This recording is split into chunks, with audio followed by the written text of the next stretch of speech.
ഞാനെങ്ങനെയാണ് beef കറി ഉണ്ടാക്കുന്നതെന്ന് നിങ്ങൾക്ക് കാണിച്ചു തരാം കേട്ടോ. അപ്പം ഞാനിവിടെ 1/2 കിലോ ബീഫ് എടുത്തിട്ട് കഴുകി വൃത്തിയാക്കി വെച്ചിട്ടുണ്ട്. ഇനി നമുക്ക് ഇതൊന്ന് പ്രഷർ കുക്ക് ചെയ്തെടുക്കാം. അപ്പോൾ കുക്കറിലേക്ക് ഞാൻ ബീഫ് ഇട്ട് കൊടുത്തിട്ടുണ്ട്. ഇനി ഇതിലേക്ക് ആവശ്യമായ പൊടികൾ ചേർത്ത് കൊടുക്കാം. 2 ടേബിൾ സ്പൂൺ മല്ലിപ്പൊടി ചേർത്ത് കൊടുക്കുന്നുണ്ട്. ടീസ്പൂൺ ആയതുകൊണ്ട് 4 തവണ ഇടുന്നുണ്ട് കേട്ടോ. പിന്നെ ഇതിലേക്ക് ആവശ്യമായിട്ടുള്ള മുളക് പൊടിയാണ് 2 ടേബിൾ സ്പൂൺ മുളകിൻ്റെ പൊടിയും കൂടെ ചേർത്ത് കൊടുക്കുന്നുണ്ട്.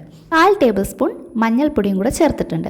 ഇനി ഇതിലേക്ക് ആവശ്യമായിട്ടുള്ളത് കുരുമുളകിൻ്റെ പൊടിയാണ്. അപ്പോൾ 1 ടേബിൾ സ്പൂൺ കണക്കായിട്ട് ഞാൻ കുരുമുളകിൻ്റെ പൊടിയും ചേർത്തിട്ടുണ്ട്.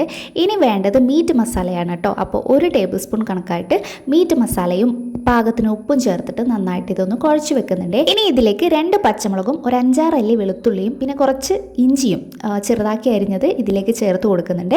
എന്നിട്ട് ഇത് അടച്ച് വെച്ചിട്ട്, വെള്ളമൊന്നും ചേർക്കുന്നില്ല, അടച്ച് വെച്ചിട്ട് നന്നായിട്ട് ഒരു 5 വിസിൽ വരുന്നത് വരെ വേവിക്കുക. ആദ്യത്തെ വിസിൽ ഫുൾ ഫ്ലെയിമിലിടുക, പിന്നെ 4 വിസിൽ നല്ല സിമ്മിലിട്ടിട്ട് നമുക്ക് നന്നായിട്ട് വേവിച്ചെടുക്കാം. എന്നിട്ട് കുക്കറിൻ്റെ പ്രഷറൊക്കെ കംപ്ലീറ്റ് പോയതിന് ശേഷം മാത്രം തുറന്ന് നോക്കുക. അപ്പോൾ ഞാനിവിടെ തുറന്ന് നോക്കിയിട്ടുണ്ട്. എല്ലാം പെർഫെക്റ്റ് ആയിട്ട് വെന്ത് നല്ല ചാറോട് കൂടി തന്നെ കിട്ടിയിട്ടുണ്ട്. ഇനി ഒരു പാത്രം എടുത്ത് അതിലേക്ക് വെളിച്ചെണ്ണ ഒഴിച്ചു കൊടുക്കുക. ചൂടായി വരുമ്പം ഒരല്പം കടുകും കൂടെ ചേർത്ത് കൊടുക്കുക. അപ്പോൾ ഞാനിവിടെ കടുക് ചേർക്കുന്നുണ്ടേ. കടുകൊക്കെ ഒന്ന് പൊട്ടി വരുമ്പോഴത്തേക്കും ഇതിലേക്ക് നമുക്ക് ചെറുതായി അരിഞ്ഞ ഇഞ്ചിയും വെളുത്തുള്ളിയും ചേർത്ത് കൊടുക്കാം.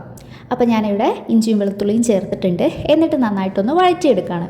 അപ്പോൾ ഇതൊന്നായി വരുമ്പോൾ ഇതിലേക്ക് നമുക്ക് ചെറിയ ഉള്ളി ചേർത്ത് കൊടുക്കാം.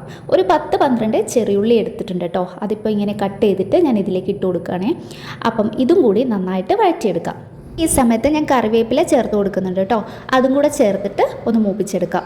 അപ്പോൾ എല്ലാം ഒന്ന് മൂത്ത് വരുന്ന സമയത്ത് നമുക്ക് കുറച്ച് കുരുമുളകും കൂടെ ചേർത്ത് കൊടുക്കാം.